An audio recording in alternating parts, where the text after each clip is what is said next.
Don't let someone dictate your value. Parang awa ninyo.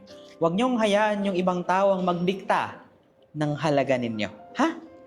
Guys, you have your own worth, you have your own value, pero nakadepende yan kung ano yung tingin mo sa sarili mo. Tunwari ako, 5 buwan ako, halos hindi pa umabot. Tama? Maliit ako, pero hindi yun ang tinitingnan ko. Kasi marami akong kakayahan na hindi kayang gawin ng 5'7", ng 7'2".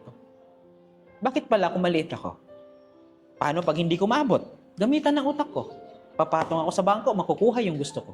You are the one who's going to what? Define your worth. Hindi yung jowa nyo. Hindi yung, kahit magulang ninyo nga, hindi. Hindi po. So kung kayo, ayaw kayo ng magulang ninyo, parang nagsisi silang pinanganak kayo, kasi alam naman natin, hindi lahat ng magulang mabuting tao. The same with anak. May masasama, may mama, mabuti.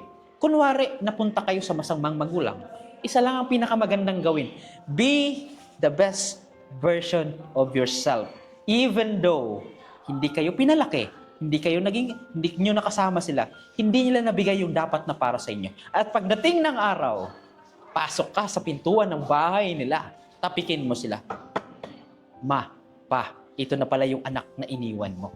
Successful na. At ngayon napatunayan ko na kaya ko palang sumaya kahit wala kayo. Pero thank you pa rin. Thank you pa rin. Inilabas niyo ako sa mundo. Kung hindi dahil sa inyo, hindi ako ganito katapang. At thank you rin sa problemang binigay ninyo, sa sakit na binigay ninyo. Kasi bakit? Hindi dahil sa sakit na yon, hindi ako lumakas at makakarating sa lugar na narating ko.